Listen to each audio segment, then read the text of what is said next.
Thank you for watching this video from the Center for European Studies at Carleton University. This project has received funding from the European Union and Carleton University. The views expressed in this video do not reflect those of the European Union or the Center for European Studies. Hi, I'm Merrick Eby with the Center for European Studies at Carleton University, and I'm here today with Dr. Francesca Vassallo from the University of Southern Maine. Dr. Vassallo has been in Ottawa this week to attend a conference and present on protest movements in Europe in the context of the Eurozone crisis. So thank you for joining me today, Dr. Vassallo.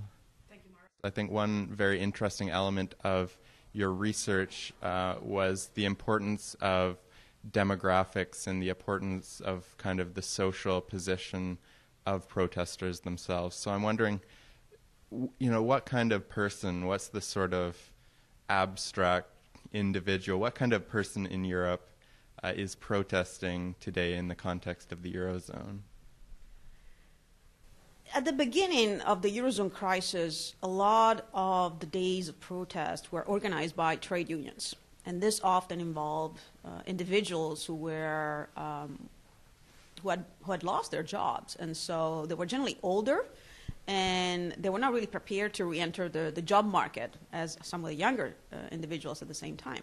However, over the last 2 or 3 years, since 2010 primarily, a lot of the youth in Europe has become equally engaged in these days of protest, because now they're the one primarily suffering because of this. They're the one paying the price for this higher unemployment rates. Now, historically, when we look at countries like Italy or France, in the 1980s, 1990s, they had unemployment rates that were very chronic, around 10%. And that was bad news. That was a bad unemployment rate. Nowadays, a 10% unemployment rate, it's good news, because Spain has 25%. Greece has even higher, at least for young employees. So the youth really has been really suffering the most, especially in a couple of countries. And these are individuals who are well-trained and well-educated. So this idea of someone who lost his or her job and could not re-enter the job market because had to be retrained first, that is not the case for these younger individuals at this point. And that's why there is such a huge uproar and really a very strong commitment to try to change the government over and over again to make sure that there is a more clear understanding of who is suffering in these countries. Where are the protests directed? Are they directed really by national electorates at national governments, or by national electorates at European governments, or a little bit of both? In Europe, it's difficult to start with. It's difficult to assess who is the bad guy. I mean, are we protesting against the national government or the European government? And often they're one and the same in some ways. But over the last few years, what we've seen is that there's been an ongoing realization that Brussels, as the EU, is actually primarily responsible for this. And the blame, who has the blame really in the minds of the protesters, has to be put on the side of the EU more than the national governments. In the case of Greece, for instance, at the beginning, the national government was almost excused by the protesters because the EU was really the one supposedly responsible for all this.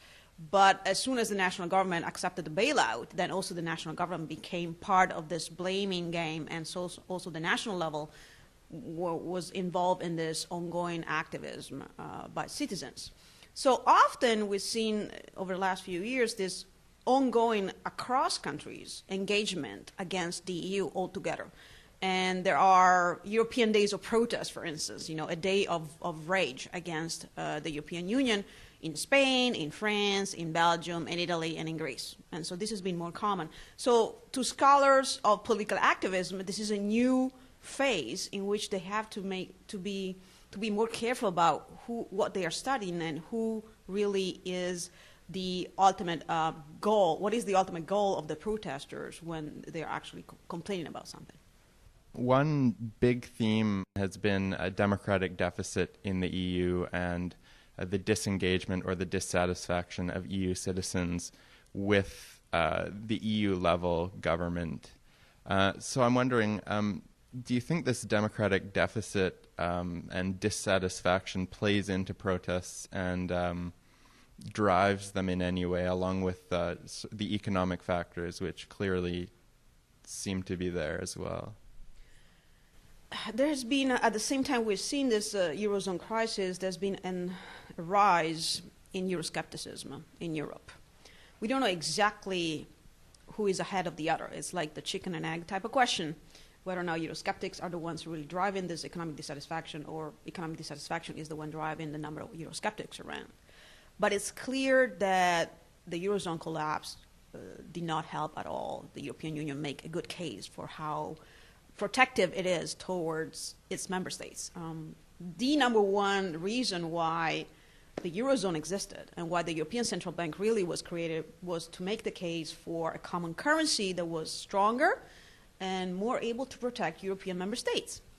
Over the last 4 years, Eurozone members had worse unemployment rates and worse debt performance than EU members outside of the Eurozone. And so that was really quite an embarrassing position for the ECB.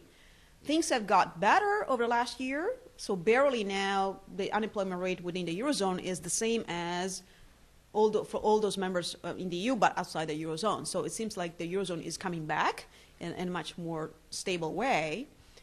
But clearly those who were Eurosceptics at the beginning are still there, and a few more Europeans who were not necessarily anti-EU but were ready to give it the benefit of the doubt to European Union now are becoming more doubtful about what the EU can really do to protect them in cases of crisis. If there is a collapse of the financial market, can the Eurozone really protect us? Because that was the promise originally when the euro currency came into being in 2002.